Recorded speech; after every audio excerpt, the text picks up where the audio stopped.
사랑으로 표현되는 믿음. 아멘. 그리스도인의 삶을 여러 가지로 우리가 말할 수가 있는데요. 또 하나의 그리스도의 삶에 대해서 표현한다면 믿음으로 얻은 구원의 삶입니다. 믿음으로 얻은 구원의 삶이라고 말씀을 드릴 수가 있어요. 구원을 우리가 어떻게 얻었죠? 여러분 어떻게 구원받으셨습니까?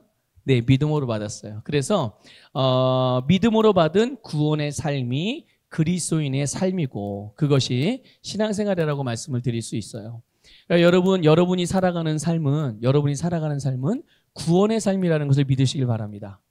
네, 멸망의 삶도 아니고 질병으로 고통받는 삶도 아니고 가난으로 고통받는 삶도 아니고 상황과 환경에 떠밀려가지고 어쩔 수 없이 사는 그런 부득이한 인생의 삶도 아니고 그런 삶이 아니에요. 지옥 같은 삶이 아니란 말이죠. 우리의 삶은 무슨 삶이라고요? 구원의 삶이에요. 믿음으로 말미암은 구원의 삶. 믿음으로 받은 구원의 삶이 오늘 저와 여러분 그리고 이 땅에 예수 그리스도를 믿고 거듭난 모든 그리스도인의 삶이라는 것을 믿으시길 바랍니다. 정말 믿으셔야 해요. 이게 확실하게 여러분의 심령에 새겨지셔야 합니다. 아, 내 삶은 구원의 삶이구나. 거듭난 나의 삶이 구원의 삶이구나. 그래서 그리스도인들의 삶에는 항상 구원의 역사가 일어납니다. 그런데 나는 왜 구원의 역사가 안 일어나나요? 그렇다면 여러분 믿음을 점검해 보셔야 돼요. 구원은 어떻게 받았다고요? 예, 믿음으로 받았어요. 당연히 우리의 삶에서 일어나는 이 땅에서 우리의 인생의 문제들로부터 구원받는 것도 어떻게 받는 거예요? 믿음으로 받는 거예요. 우리의 영혼만 믿음으로 구원을 받는 것이 아니라 이 땅에 살아가는 삶에서 겪을 수 있는 모든 인생의 문제들에 대해서도 여러분 믿음으로 구원받는다는 것을 깨달으시길 바랍니다. 그래서 여러분 믿음의 사람들의 삶은 그리스도의 삶은 믿음으로 얻은 구원의 삶이에요. 그래서 죄인이었던 우리를 예수님께서 우리를 대신해서 속죄하신 예수 그리스도를 믿고 그래서 구원을 받아서 저와 여러분이 또 오늘 많은 그리스도인들이 그렇게 거듭나게 된 거죠. 그리고 거듭난 그리스도인들은 당연히 무엇으로 살아요? 믿음으로 살죠. 그게 우리의 마땅한 삶의 모습인 줄 믿습니다. 당연히 믿음으로 살아간다는 것은 말씀을 따라 살아간다는 의미와 같은 의미인 거예요. 그래서 내 삶이 구원의 삶이고 그럼 나는 믿음으로 구원을 얻었으니 내 삶이 언제나 구원의 삶이라면 내가 항상 믿음으로 살아가면 내 삶에는 무슨 열매가 나타나겠어요? 구원의 열매가 나타나겠죠. 당연히. 근데 그 구원의 열매는 그 믿음으로 살아가는 그 근본 바탕이 뭐예요? 하나님의 말씀인 거예요. 말씀. 예, 말씀을 우리가 믿음으로 바로 우리의 삶에서 구원의 열매들이 나타나게 되는 거죠. 그런데 그리스도인들이 믿음의 삶을 살아가는 데 있어서 절대로 절대로 혼동하지 말아야 되는 내용이 하나 있거든요. 뭐 많이 있지만 오늘 본문을 통해서 우리가 보게 되는 것은 뭐냐면 바로 우리가 말씀을 따라 살잖아요. 여러분 우리 장로님 말씀을 따라 행하시죠? 네, 우리 박태봉 원사님도 말씀을 따라 행하시죠? 네, 우리 청년들도 말씀을 따라 행하시죠? 네, 저도 말씀을 따라 행해요. 그런데 우리가 믿음으로 구원을 받고 믿음으로 살아가는 삶이 말씀을 따라 행하는 삶이란 말이에요. 그런데 말씀을 따라서 행하는 것이 또 다른 모양의 율법을 지키는 것이 아니라는 것을 꼭 기억하셔야 돼요. 어떤 그리스도인들은 믿음으로 구원받았고 믿음으로 구원받았다고 고백도 해요. 그런데 삶을 살아갈 때, 믿음의 삶을 살아갈 때, 그러니까 신앙생활을 살아갈 때 하나님의 말씀을 따라 행하거든요.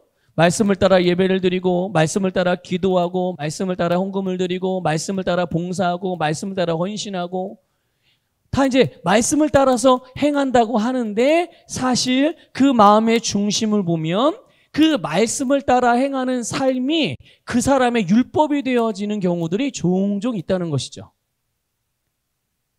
그래서 율법을 따라 사나 믿음으로 사나 다 똑같은 거 아니야? 이러고 생각하는 성도들이 그리스도인들이 많아요. 이걸 잘 구별을 못해요.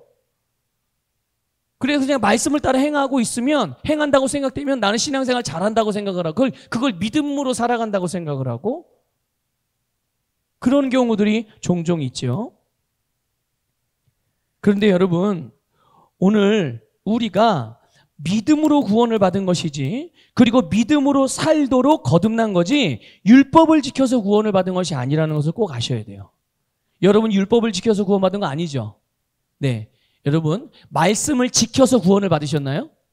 아니에요. 우리는 예수 그리스도를 믿음으로 구원받았습니다. 우리가 율법을 지키려고 거듭난 게 아니에요. 믿습니까? 내가 율법을 지키려고 거듭난 게 아니라는 말이에요. 여러분, 오늘 본문 말씀을 우리가 잘 보면 우리의 육신이 연약해서 절대로 할 수 없는 일이 있대요. 뭐가 약해서요?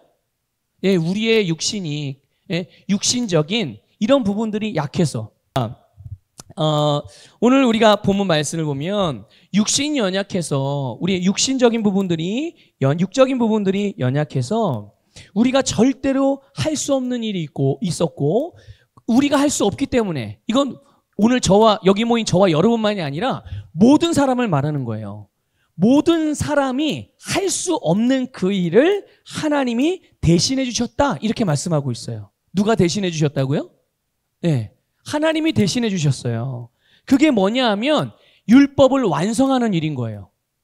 그게 뭐라고요? 율법을 완성하는 일. 하나님이 우리에게 율법을 주셨는데, 모든 사람들에게, 구약시대죠. 구약시대에 율법을 주셨는데, 근데 사람이 육신이 연약하여서 그 율법을 완성할 수 있어요? 없어요? 아무리 노력해도, 아무리 애쓰고 막 지키려고 막 해도, 좋은 마음으로 율법을 지키려고 해도 단 한 사람도 이 율법을 완성할 수가 없는 거예요. 그래서 누가 대신해 주셨다고 그런 거예요? 오늘 본문에 보니까. 네, 하나님이 그것을 대신 율법을 완성하게 해주셨다는 거예요. 율법을 완성하는 일이죠. 그러니까 율법이 우리에게, 모든 사람에게 요구하는 그 일을 이루어지게 하셨다는 거예요. 율법이 뭔가 요구하는 게 있는 거예요. 그 요구를 충족시켜야 율법이 완성이 되는 거거든요. 그러니까 율법이 요구하는 게 뭐냐? 여기 오늘 본문 4절에 보면 우리라고 말하고 있어요. 우리. 여기 4절에 우리라고 말한, 그럼 어떤 사람들을 보고 우리라고 말하는 것이냐? 육신을 따르지 않고 무엇을 따라 사는 사람이요? 그 영을 따라서 행하는 사람들.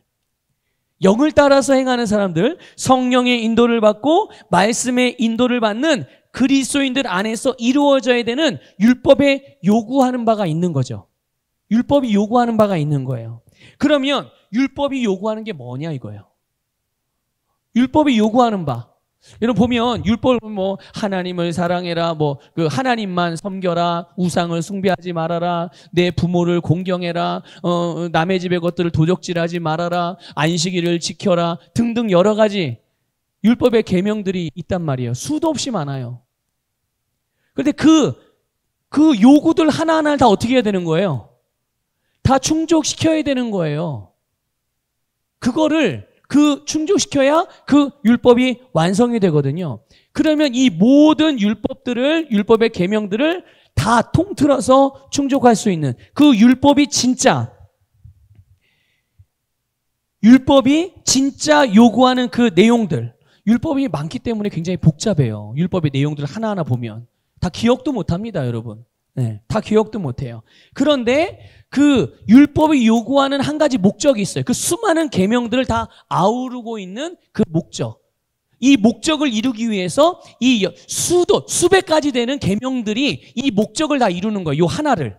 그게 뭐냐? 바로 마태복음 22장 35절부터 40절까지 나와 있는 내용이에요. 한번 읽어보겠습니다. 마태복음 22장 35절부터 40절까지 말씀입니다. 자, 35절부터 같이 읽겠습니다. 시작. 그 중에 한 율법사가 예수를 시험하여 묻되 선생님, 율법 중에서 어느 계명이 크니이까? 예수께서 이르시되 내 마음을 다하고 목숨을 다하고 뜻을 다하여 주 너의 하나님을 사랑하라 하셨으니 이것이 크고 첫째 되는 계명이요 둘째도 그와 같으니 내 이웃을 내 자신같이 사랑하라 하셨으니 이 두 계명이 온 율법과 선지자의 강령이니라. 아멘. 그러니까 여러분 눈치채셨죠? 그 수백 가지가 되는 율법의 내용들과 계명들, 그 모든 계명들이 무엇을 이루는 거예요? 사랑을 이루는 거예요. 사랑을. 그 사랑이라는 율법의 목적을 이루기 위해서 수많은 계명들을 그러니까 수많은 계명들을 사람들이 어떻게 해야 되는 거예요? 다 이 땅에서 지키고 살아가야 돼. 그럼 이걸 다 지키면 뭐가 완성이 되는 거예요?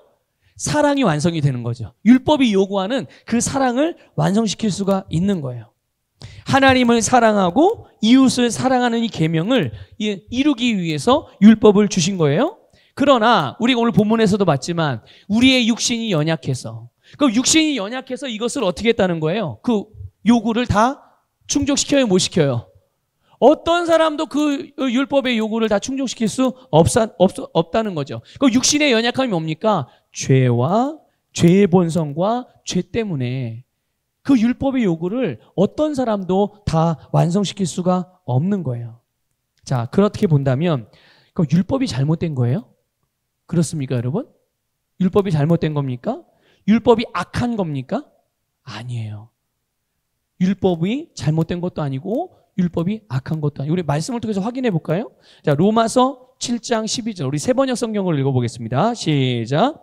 그러므로 율법은 거룩하며 계명도 거룩하고 의롭고 선한 것입니다. 아멘. 여러분, 율법이 누구로부터 왔습니까? 하나님으로부터 온 것 중에 악한 것이 있습니까? 하나님으로부터 온 것 중에 나쁜 것이 있습니까? 없어요. 여러분, 자칫 우리가 하나님의 율법을 나쁜 것이라고 오해하는데 율법이 나쁜 게 아니에요. 분명 말씀하잖아요. 율법이 어때요? 율법 그 자체는 거룩하고 의롭고 선한 거예요. 그래서 율법을 따르면 신앙생활 하려고 했던 수많은 사람들, 구약시대로부터 지금까지도 이미 예수님께서 그 율법을 완성하셨음에도 불구하고, 그럼에도 불구하고 그 진리를 알지 못하여서, 믿음의 원리, 이 은혜의 복음의 원리를 알지 못하여서 아직도 율법을 지킴으로 하나님의 사랑을, 그 율법의 목적을 이루고자 하는 그런 사람들이 있단 말이에요. 자, 좋은 뜻으로 그러는 거예요? 나쁜 뜻으로 그러는 거예요? 좋은 뜻으로 그러는 거예요. 본인들은 그게 하나님을 위하는 거고 하나님을 기쁘시게 하고자 하는 거라고 알고 그렇게 하는 거거든요. 그래서 그런 마음을 가지고, 그런 동기를 가지고 율법을 전심으로 따르려고 해보지만 그 사람 안에 있는 죄와 죄의 권세, 그리고 육신의 연약함이 결국 그 율법의 기준을 따라 살지 못하게 만드는 거예요. 이룰 수 있다는 거예요? 이룰 수 없다는 얘기예요. 아무리 좋은 뜻으로 했어도 본인이 율법을 지켜서 노력하고 애써가지고 그 율법의 의의를, 율법의 요구를 완성하는 것은 불가능하다는 것을 여러분들 깨달으시길 바랍니다. 그런데 교회 안에 신약교회 안에 신약의 백성들은 무엇으로 구원을 받아요? 믿음으로 구원을 받았어요. 이제 그 복음이 전파되어졌고 예수님은 이미 십자가에서 그 속량의 사역을 완성하셨기 때문에 누구든지 이제 계명을 지키는 것이 아니라, 율법을 지키는 게 아니라 예수 그리스도를 믿으면 다 구원을 받게 되는 거예요. 그래서 예수를 믿고 믿음으로 구원받은 사람들의 모임, 그래서 주님께서 부르신 자들의 모임, 그게 뭡니까? 그게 교회란 말이에요. 근데 신약교회 안에는 누구들이 있는 거예요? 다 믿음으로 구원받은 그리스도인들이 신앙생활하고 있는데, 어떤 자칭 스스로 지도자라고 하는, 교사라고 하는, 리더라고 하는 사람들이 와가지고 그들이 나타나서 그들이 가르치는 거죠. 그 교회 성도들을. 그게 어디였냐면 에베소 교회였어요. 여러분 에베소 교회가 얼마나 위대하고 훌륭한 교회인지 아시죠? 네. 그런데 그 에베소 교회에 다른 교훈을 가르치는 사람들이 있었다는 거예요. 몇 가지 있지만 그 중에 하나가 뭐냐면 율법을 지켜야 된다는 거예요. 율법을 지켜야 된다는 거예요. 율법의 계명도 지켜야 된다는 거죠. 율법만 지키라는 얘기가 아니라, 그럼 유대교니까 율법만 지키는 게 아니라 믿음의 법도 따라가지만 율법도 지켜야 되는 게 있다. 이렇게 가르치는 거예요. 그러면 그 가르침을 받는 에베소 교회 성도들은 어떻겠어요? 혼란스럽죠. 그래서 믿음으로 살아가는 삶이 아니라 추상적인 이론 또는 유대의 혈통, 율법, 때로 또 어떤 경우는 이단 사설까지도, 이단 교리까지도 가르치는 자들이 나타나게 된 거예요. 그래서 사도 바울이 당시 그 에베소 교회를 디모데가 목회를 하고 있었어요. 디모데가 목회를 하고 있었는데 디모데에게 편지를, 그게 디모데 전후서예요. 디모데에게 편지를 보내가지고 말하기를 다른 교훈을 가르치는 것을 금지시키라고 말했어요. 에베소 교회에서, 네가 목회하고 있는 에베소 교회에서 다른 교훈을 가르치는 자들이 가르치는 그 행위를 금지시켜라. 왜? 그들이 가르치는 교훈은, 그들이 가르치는 그 다른 교훈은 논쟁과 변론과 의심이 끊이지 않게 하고 결국은 하나님의 경륜을 이루는 것에 실패하게 만든다는 거예요. 하나님의 경륜이 무엇입니까? 바로 사랑으로 표현되는 믿음의 삶을 실패하게 만든다는 거예요. 어떤 게요? 다른 교훈. 다른 믿음의 복음이 아니라, 믿음의 삶이 아니라 율법을 지키고 계명을 지키고 육신의 노력과 애씀을 가지고 하나님의 의를 만족시키려고 하는 그런 삶. 그래서 사실 그 사람들은 자기들을 스스로 율법의 선생님인 것을 자처해요. 자기가 율법 교사라고 그렇게 소개하고 그렇게 알고, 그래서 율법 교사로서 성도들을 가르쳐요. 그리고 그 율법을 지키라고 말하는데, 자, 이제 여러분들은 아시죠? 율법의 진정한 목적이 뭡니까? 사랑이에요. 하나님을 사랑하고 이웃을 사랑하는 그 사랑을 완성하는 것이 율법의 목적이에요. 그런데 이 다른 교훈을 가르치는 자들은 이 율법의 목적을 모르는 거예요. 그래서 뭐만 가르치는 거예요? 지켜라, 해라, 하지 말아라, 해라, 하지 말아라. 이것들만 말하는 거예요. 이것들만 가르치. 그걸 지켜야 구원을 받는다는 거죠. 넌 그거 주일날 교회 안 가면 너 망해. 그러니까 주일날 꼭 교회 가야 돼. 너 주일날 교회 안 가고 놀러 가면 너 차 사고 난다. 이렇게 가르치는 거예요. 그래, 그런 율법적인 신앙 교육을 받으면 주일날 교회 안 가고 다른 데 가면 어떻게 되는 거예요? 죽을 수도 있고 사고 날 수도 있고 큰일 날 수 있는 거예요. 그러니까 어떻게 해요? 주일날 교회 오는 거죠. 예배 드리는 거예요. 그런데 어떤 마음으로 오는 거예요? 하나님이 계신 것과 그분을 찾는 자들에게 상 주시는 이란 것을 믿는 게 아니라 공포감과 두려움으로 오는 거예요. 하나님 앞에 벌 받지 않으려고. 벌 받지 않으려고. 하나님은 벌 주시는 분이 아니라 상 주시는 분이라니까요. 믿으십니까? 믿음의 사람들은 하나님의 상 주심을 바라보고 주님을 찾지만, 율법적으로 신앙생활하는 사람들은, 율법적으로 계명을 지키려고 하는 사람들은 벌 받지 않으려고 하나님을 섬겨요. 그럼 어떻게 될까요? 어떻게 되겠습니까? 여러분, 하나님을 두려움에, 그러니까 하나님과의 진정한 사랑의 교제를 누릴 수가 없고 그 유익을 누릴 수가 없게 되는 거예요. 그러니까 율법을 가르치는 사람들이, 율법을 지켜야 한다고 말하는 사람들이 이런 거예요. 정말 진정한 율법 교사라면 율법이 목적하는 바를 알아야 하잖아요. 그렇죠? 근데 그건 모른 채 그냥 너 이거 지켜야지 구원받고 이거 안 지키면 저주받아. 너 이거 지켜야 복받고 이거 안 지키면 너 복 못 받아. 이렇게. 그럼 또 어떤 사람들은 그래요. 그래, 하나님은 사랑의 하나님이시니까 주일날 교회 안 가도 하나님이 알아서 봐주시겠지. 여러분, 그렇게 잘못 가져가라고 이렇게 설명드리고 말씀드리는 게 아니에요. 여러분, 사랑하는 사람이 사랑의 대상을 만나는 게 삶의 1순위 아니겠어요? 그래요, 안 그래요? 그런데 이게 어떻게 2순위가 되겠어요? 자, 한번 볼게요. 장로님, 여기 부부가, 우리 지금 박 집사님하고 장로님밖에 없으니까, 또 장로님이니까 장로님께 물어볼게요. 만약에 우리 인권사님이 장로님을 사랑하는 거를, 남편이잖아요? 인권사님한테는. 그런데 남편인 장로님을 첫 번째로 안 사랑하고 다른 뭔가를 첫 번째로 사랑하고 장로님 한 두 번째, 세 번째 정도로 사랑한다면 장로님 마음이 어떻겠어요?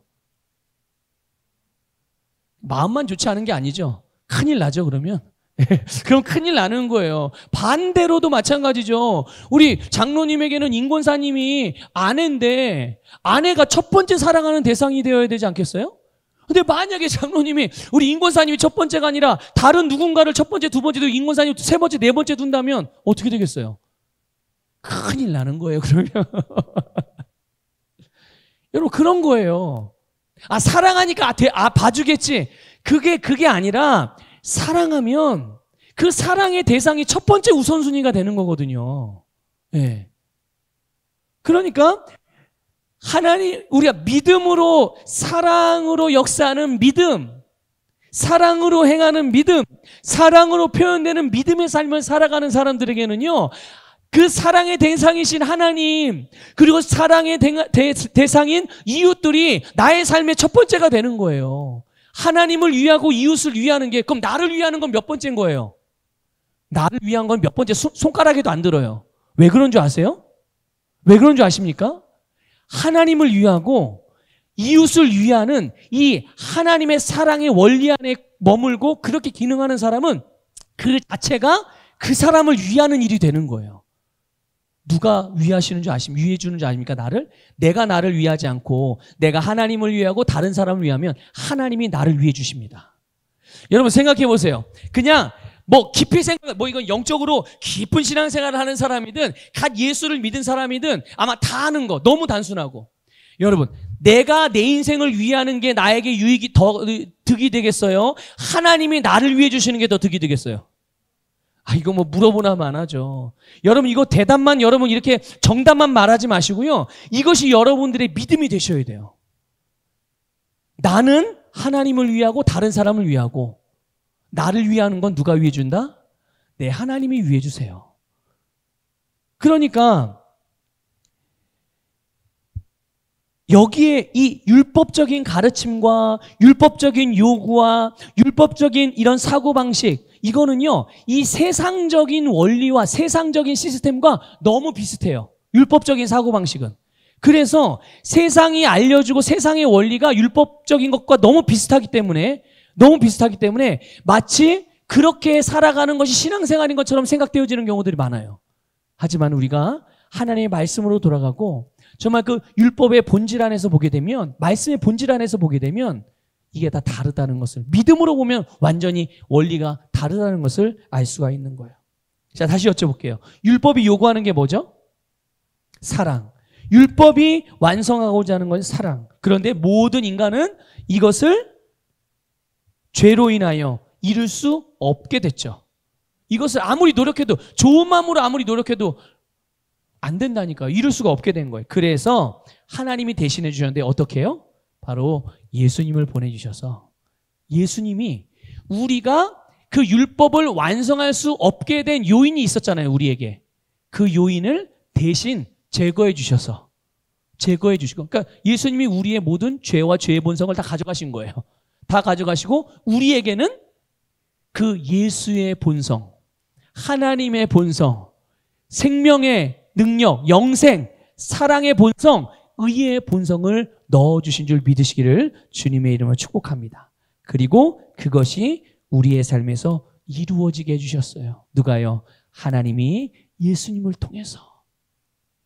이게 우리에게, 그럼 이걸 어떻게, 그래요? 알았어요. 그럼 그게 어떻게 실제로 우리에게 유효하게 되는 거죠? 어떻게 그런 일이 내게 실제로 일어나게 되고 이게 정말 내 거가 될 수 있는 거죠? 여러분 답을 알고 계시잖아요. 어떻게 해요? 믿음으로. 예수님이 나를 위해서 하신 일을 믿음으로 아멘하고 감사로 받으시면 그대로 되는 거예요. 그대로 된 것이 내가 감각적으로 느껴지든 느껴지지 않든 상관없어요. 이건 하나님의 말씀의 원리이기 때문에 그대로 하면 그대로 되어지는 줄 믿으시기를 주님의 이름으로 축복합니다. 한번 우리 말씀을 통해서 확인해 볼게요. 로마서 5장 8절 볼게요. 같이 읽어보겠습니다. 시작. 우리가 아직 죄인 되었을 때에 그리스도께서 우리를 위하여 죽으심으로 하나님께서 우리에 대한 자기의 사랑을 확증하셨느니라. 아멘. 우리에 대한 하나님의 사랑을 확증해 주셨어요. 증거로 제시하셨다는 거예요. 야, 너희들이 나의 사랑을 몰라? 십자가에 달린 예수를 봐봐. 이게 내가 너희를 향한 사랑의 징표야. 이렇게 말씀을 하시는 거예요. 그런데 여러분, 그 사랑으로 인하여 이제 어떻게 되느냐? 갈라디아서 2장 20절 볼게요. 같이 읽겠습니다. 시작. 내가 그리스도와 함께 십자가에 못 박혔나니 그런즉 이제는 내가 사는 것이 아니요 오직 내 안에 그리스도께서 사시는 것이라. 이제 내가 육체 가운데 사는, 자 여기 보세요. 이제 내가 육체 가운데 산대요. 여러분 몸 안에 산대요. 그러니까 여기서 말하는 나는 누구를, 어떤 걸 말하는 거예요? 우리의 영과 혼과 몸 중에 뭘 말하는 거예요? 우리의 영을 말하는 거예요. 내가라는 말은 내 영을 말하는 거예요. 그래서 우리 고백하잖아요. 자, 한번 우리 새로운 피조물의 한번 고백합시다. 나는 영이고 혼을 가지고 있고 몸 안에 살고 있습니다. 시작. 나는 영이고 혼을 가지고 있고 몸 안에 살고 있습니다. 여러분 보세요. 그렇잖아요. 내가 어디에 산다고요? 예, 몸 안에 살고 있다. 진짜 나는 의미가 뭐예요? 거듭난 여러분의 영이 진짜 여러분이에요. 자, 계속 이어서 읽겠습니다. 내가부터 시작. 내가 육체 가운데 사는 것은 나를 사랑하사 나를 위하여 자기 자신을 버리신 하나님의 아들을 믿는 믿음 안에서 사는 것이라. 아멘. 그 사랑으로 인하여 우리가 믿음으로 살아갑니다. 자, 그 아들이신 예수 그리스도를 믿는 믿음 안에서 살아요. 자, 로마서 5장 5절 읽어보겠습니다. 시작. 소망이 우리를 부끄럽게 하지 아니함은 우리에게 주신 성령으로 말미암아 하나님의 사랑이 우리 마음에 부은 바 됨이니. 아멘. 부은 바 될 것이다가 아니에요. 부어졌다라고 이미 선언하고 있는 거예요. 주님의 사랑이 우리에게 부어졌어요. 하나님께서 성령을 우리에게 보내주셔서 우리의 죄의 본성을 제거하시고 그 자리에 하나님의 사랑을 부어주신 거죠. 여러분 오른손을 여러분의 가슴에 한번 얹어보세요. 자, 여러분의 영이 가슴에 있는지 여러분의 배에 있는지는 모르겠어요. 이게 몸으로 따질 때 위치가 어딘지 모르잖아요. 그냥 가슴이라고 생각하고. 자, 고백합시다. 내 안에 하나님의 사랑이 넘치도록 부어져 있습니다. 아멘. 한 번 더 고백합시다. 나는 하나님의 아가페 사랑을 가지고 있습니다. 아멘. 그렇습니다, 여러분. 우리 안에 하나님이 부어주신 하나님의 사랑을 가지고 있어요. 이제 그 사랑이 우리의 삶에서 나타나야 되겠지 않겠어요? 그 사랑이 나타나야 되잖아요. 바로 믿음을 통해서 그게 나타나는 거예요. 그래서 사랑이 나타나는, 사랑으로 표현되는 우리의 믿음이라고 그렇게 말씀의 제목을 정해본 것이에요. 그래서 여러분, 이제 우리는 우리의 육신의 능력을 의지하거나 우리의 행동을 바르게 해보려고 애쓰지 않고 오히려 우리는 우리 안에 거하시는 성령의 역사하심, 그리고 우리 안에 있는 이 사랑의 본성을 따라서 믿음으로 행하는 자가 됐음을 믿으시기를 바라요.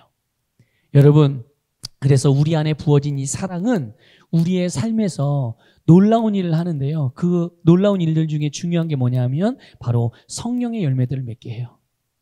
그 사랑이 우리로 하여금 성령의 열매를 맺게 한단 말이죠. 여러분 성령의 열매 아시죠? 우리 말씀을 통해서 한번 읽어보겠습니다. 갈라디아서 5장 22절 23절 같이 읽습니다. 시작. 오직 성령의 열매는 사랑과 희락과 화평과 오래 참음과 자비와 양선과 충성과 온유와 절제니 이 같은 것을 금지할 법이 없느니라. 아멘. 여러분, 이 성령의 9가지 열매가 나오는데요. 이 열매가 우리의 삶에서 다 맺혀지긴다는 거예요. 성령의 열매들이 바로 우리 안에 하나님께서 부어주신 사랑으로 말미암아 그 열매들이 드러나서 누가 봐도 열매라는 것을 알 수 있게끔 그렇게 나타난다는 것이죠. 그러니까 성령의 열매는 바로 하나님의 사랑이 우리의 삶에서 나타나는 거예요. 그런데 이것을 금지할 법이 없답니다. 여기서 말하는 금지할 법이라는 말 율법을 말하는 거예요. 이 성령의 열매, 사랑으로 말미암아 나타나게 되어지는, 그러니까 그리스도인들에게서 사랑으로 말미암아 나타나는 성령의 열매들, 이 열매들을 금지할 수 있는 율법이 없대요. 그래서 사랑으로 율법이 완성되는 것이기 때문에 그런 거예요. 율법이 완성된 율법이 자기 자신을 제어하고 반대합니까? 그럴 수 없는 거예요. 사랑으로 율법이 완성되기 때문에 결국 그 사랑으로 말미암아 우리의 삶에 그리스도인들의 삶에서 나타나는 사랑으로 표현되는 믿음의 삶을 살아가는 사람들에게 나타나는 성령의 열매들, 그것이 결국은 율법을 완성하는 것임을 믿으시기를 축복합니다. 그러니까 보세요. 그렇게 본다면 우리는 전에 할 수 없었던 것을 이제는 어떻게 하는 거예요? 이제는 하나님의 사랑으로 말미암아 우리가 사랑으로서 율법의 요구를 이루는 삶을 살게 된 것이죠. 율법이 완성시켜 놓은 그 열매들, 그것들을 우리가 삶에서 다 이루면서 나타내며 살아갈 수 있게 됐다는 것이죠. 그래서 우리가 율법의 요구를 완성하려고 노력하는 것이 아니라 이미 우리는 예수께서 이루어 놓으신 율법, 완성된 율법을 우리는 우리의 삶에서 그대로 행하면서 그냥 살아가는 거예요. 그것을 따라서 말씀을 따라 살아가면 그 율법은 이미 완성되어진, 그러니까 우리는 율법의 완성체로 살아간다는 뜻이에요. 이거 얼마나 놀라운 말씀입니까? 그러므로 여러분, 그리스도인의 삶은 뭘 해라 마라, 해야 한다 하지 말아야 한다라는 이런 규율이나 규범에 얽매이는 것이 아니라 사랑으로 표현되는 믿음의 삶이라는 것을 기억하세요. 우리의 마음이 하나님으로부터 받은 사랑으로 충만하고 그 사랑의 다스림 안에 있다면 그 사람은 자기의 마음에 원하는 것이 무엇이든지 그것을 따라 행할 수 있는 거예요. 그 사람이 뭘 원하든지. 그런데 중요한 건 그거죠. 하나님의 사랑으로 가득한 그 사랑을 받은 사람들이 살아가는 믿음의 삶은 방향이 딱 하나예요. 어떤 방향이에요? 사랑이거든요. 그 마음속에 원하는 바가 다 뭡니까? 그러면 아니 어쨌든 나는 주님을 사랑하고 그래요. 나는 이미 예수님이 이루신 율법을 완성하신 예수 그리스도의 사랑으로 말미암아 이제 나는 율법의 완성체가 되어져서 내 삶에서 율법이 완성된 그 성령의 열매들이 나타납니다. 그러니까 이제 나는 내 마음대로 살아도 이제 나는 제한받을 것이 없습니다. 내가 원하는 대로 이제 나 마음대로 할게요. 예, 맞습니다. 원하는 대로 마음대로 하십시오. 그게 바로 자유케 하는 율법인 복음이 우리에게 주신 자유함이에요. 진리가 너희를 어떻게 한다고요? 자유케 한다고요. 그런데 이거는 잊지 마셔야 돼요. 우리 마음에 그 사랑 안에 거하고 사랑 안에 머물고 사랑으로 행하는 사람들은 반드시 그의 삶의 방향이 있어요. 그게 뭐냐면 하나님을 위하고 이웃을 위하는 방향인 거예요. 내 마음에 원하는 바가 내 육신의 정욕대로 원하는 바가 아니에요. 세상이 요구하는, 세상이 보여준 세상적인 그런 관점에서 원하는 그런 게 아니라 바로 정말 사랑 안에서 주님께서 원하시는 것과 같은 것을 원하게 되는 거예요. 그것을 원하는 대로 구하면, 원하는 대로 행하면 그것이 우리의 삶에서 다 열매로 나타나게 되는 것이죠. 그래서 여러분, 성경에서 사랑으로 완성된 율법을 자유롭게 하는 온전한 율법이라고 말하고 있는 거예요. 야고보서에서 나오는 말, 야고보서 2장 12절에서 그렇게 표현되어 있거든요. 자유롭게 하는 온전한 율법. 아니, 세상에 율법이면 율법이지. 예? 원래 율법은 구속하는 거거든요. 제한하는 거고 묶는 것이고 이런 거예요. 아니, 그런데 율법을 보고 어떤 율법이라고요? 자유롭게 하는 온전한 율법이라는 거예요. 그게 뭡니까? 그게 복음이에요. 예수님께서 완성하신 복음, 예수님께서 완성하신 율법, 사랑의 복음인 줄 믿으시길 바랍니다. 그러니까 여러분, 하나님의 사랑, 하나님께서 우리에게 부어진 사랑은 어떤 개념적이거나 이론적이거나 추상적이거나 모호하지 않아요. 하나님의 사랑이 뭐지? 하나님의 사랑이 이런 깊은 뭔가 이런 느낌이 아닐까? 또 사랑은 또 감각적인 게 아니에요, 여러분. 사랑하는 느낌이 와야 사랑하는 거 아닌가요? 아니에요. 하나님의 사랑은 그런 사랑이 아닙니다.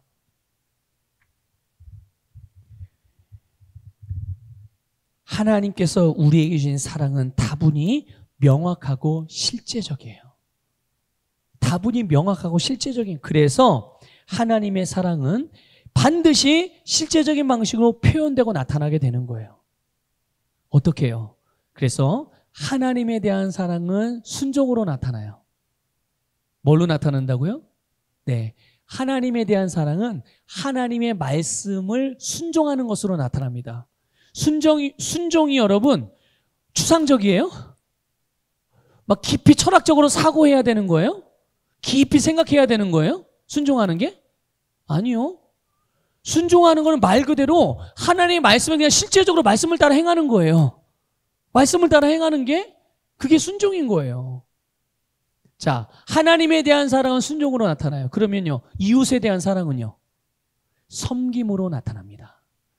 이웃에 대한 사랑은요, 섬김으로 나타나요. 그러니까 나는 내 이웃을 사랑합니다. 나는 내 아내를 사랑해요. 나는 내 남편을 사랑해요. 나는 나의 부모님, 나의 이웃을 사랑해요. 나는 내 옆에 있는 장로님을, 내 옆에 있는 집사님을, 내 옆에 있는 권사님, 성도님을 사랑해요. 나는 목사님을 사랑해요. 나는 성도님들을 사랑해요. 라고 말하면서 섬김이 없으면, 실제적인 섬김이 없으면 그건 사랑하는 거 아니에요.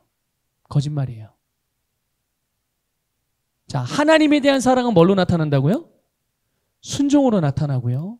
이웃에 대한 사랑은 섬김으로 나타나요. 그러니까 여러분, 말씀을 순종하는 것과 여러분 이웃을 섬기는 것과 이게 아주 추상적인 개념인가요? 막 깊이 생각해봐야 알 수 있는 거예요? 또 의미를 막 찾아야 돼요? 아니에요. 너무 단순하고 너무 실제적인 거예요. 그래서 우리의 믿음, 모든 그리스도인의 믿음은 이렇게 하나님을 사랑하는 순종으로, 이웃을 사랑하는 섬김의 모양으로 나타나게 되는 줄 믿습니다. 그래서 예수님은요, 주님을 사랑하는 사람은 어떻게 한다? 주님의 말씀을 행한다라고 말씀하셨어요. 반대로 주님을 사랑하지 않는 사람은 주님의 말씀을 지키지 않는다라고 말씀하셨어요. 말씀을 따라 행하지 않으면 주님을 사랑한다고 생각하는 사람들이 있다면 그분들은 정직하게 자신을 말씀의 거울 앞에 비춰보셔야 해요. 그 거울에 비친 내 모습을 봐야 돼요. 여러분이 어떤 사람인데요? 나는 사랑하지 않았으니까 죄인인가요? 아니요. 성경은 분명히 이 하나님의 말씀, 영적인 거울인 말씀은 우리를 딱 비춰봤을 때 뭘 보여주는지 아십니까? 여러분, 내가 거울을 봐요. 그럼 거울이 뭘 비춰줍니까? 나에게 뭘 보여주죠? 나를 보여줘요. 그런데 이건 하나님의 말씀은 영적인 거울이잖아요. 영적인 거울이니까 나의 뭘 보여줍니까? 나의 영을 보여줘요. 나의 영이 어떤 존재인데요? 어떤 모습인데요? 거듭난 하나님의 생명을 가진 하나님의 자녀인 나를 보여주는 거예요. 그 하나님의 말씀을 통해서 내가 거듭난 새로운 피조물인 내가 누구인지를 보고 그 정체성을 확고하게 해야 된다는 것을 기억하십시오. 말씀을 보니까 이것도 행하라고 그랬고 저것도 행하라고 했는데 내가 하나님을 사랑한다고 그래놓고서 요러고 행하지 않으니까 나는 하나님을 사랑하지 않는 거구나. 그러니까 나는 이거를 행해야 되겠구나. 이렇게 가져가는 게 아니에요. 뭘 행해서 내가 하나님을 사랑한다는 걸 스스로 확증하려고 하지 마십시오. 그건 확증이 되는 게 아니에요. 율법적으로 돌아가는 거지. 하나님의 말씀인 영적인 거울을 통해서 내가 누구인지를 계속 보셔야 돼요. 내가 새로운 피조물이구나. 내 안에 하나님의 사랑이 있구나. 내가 사랑으로 기능하고 사랑으로 사랑할 수 있는 사람이구나. 이것들을 알고 묵상하고 그것이 내게 정말 믿음으로 내가 확 붙잡고 내가 믿음으로 말씀을 취할 때 내가 사랑으로 기능하는 선택을 하게 되는 거예요. 그렇게 내가 사랑하기로 선택하면 나는 사랑하는 자로 나타나게 되는 줄 믿으시기를 주님의 이름으로 권면을 드립니다. 그래서 여러분, 내가 믿음으로 살아가는 것, 사랑이 표현되어지는 그런 믿음의 삶은 우리가 겉으로 드러나는 기준이 아니라 내 안에 계신 성령님께서 우리에게 부어주신 하나님의 사랑이 나타나냐 안 나타나냐, 이것이 중요한 거예요. 이게 기준이 되는 거예요. 그래서 여러분, 사랑은 모든 그리스도인의 삶을 온전하게 완성하는 겁니다. 다시 말씀드릴게요. 여러분, 사랑은요, 모든 그리스도인들의 삶을 완성해요. 이게 무슨 말이냐면요, 하나님과의 관계도 무엇으로 완성이 되죠? 네, 사랑으로 완성이 되는 거예요. 하나님께 기도하고 막 하나님께 뭔가 열심히 봉사하고 그러는데 사랑이 없어. 하나님 사랑하지 않아. 사랑이 없이 해. 그럼 어떻게 됩니까? 몇 번 하다가 지치고 힘들어요. 부담스럽고 교회 가는 것도 부담, 하나님께 봉사하는 것도 부담, 주님께 시간을 내어드리는 것도 부담, 헌금하는 것도 부담, 다 부담이야, 다 부담이야. 여러분, 신앙생활하고 믿음으로 살아가는 것을 부담으로 느낀다면 하나님의 사랑을 여러분 하나님을 향한 사랑하는 마음을 점검하셔야 되는 거예요. 사랑하는 마음을. 그러니까 하나님과의 관계로 사랑으로 완성이 되는 겁니다. 또 이웃과의 관계는요. 다른 사람과의 관계도 마찬가지로 사랑으로 완성되는 거예요. 부모와 자녀와 관계도 사랑으로, 부부의 관계도 사랑으로, 나와 친구나 동료와의 관계도 사랑으로, 가정과 사회생활, 교회, 셀 다 모든 관계들이 다 어떻게 되는 거예요? 네, 사랑으로 완성되어지는 거예요.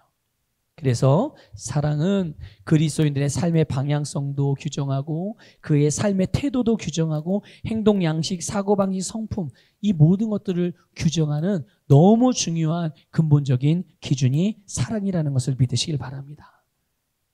그래서 여러분, 우리가 믿음으로 살아가는 것에 있어서 너무나도 중요한 것은 그 믿음의 삶이 사랑으로 나타나느냐인 거예요. 여러분의 믿음의 삶 잘하고 계시지만, 믿음의 삶 열심히 정말 표대를 향해 달려오고 계시지만, 그 모든 것들이 사랑으로 나타나는 그런 믿음의 삶이 되셔서 지치지 않고 헐떡거리지 않고 끊임없이 기쁘고 감사함으로 달려가는 삶이 되시기를 축복합니다. 혹시 여러분의 믿음이 또는 누군가의 믿음에 대한 가르침이 위협이나 욕심이나 오만이나 무례함 또는 무정함 또는 무관심 아니면 판단이나 정죄나 비교나 무시, 아니 믿음의 삶이 이런 것들로 표현이 되고 있다면 그 사람은 아직 하나님의 사랑을 받지 않은 거예요. 뭘 안 받은 거라고요? 하나님이 그 사람을 사랑하지 않아서요? 아니요. 하나님은 사랑을 부어주셨지만 그 사람들은 자기가 그 사랑을 받지 않은 거예요. 받아들이지 않은 거예요. 아니, 그 순간도 본인들이 믿음의 삶을 산다고 하면서 위협하고 남들을 겁주고 다른 사람 판단하고 정죄하고 때로는 다른 사람들 앞에 무례하게 하면서 오만한 자세로, 오만한 태도로 그걸 신앙생활이라고 하고 있다면 그 순간에도 하나님의 사랑은 계속 그 사람에게 부어지고 있어요.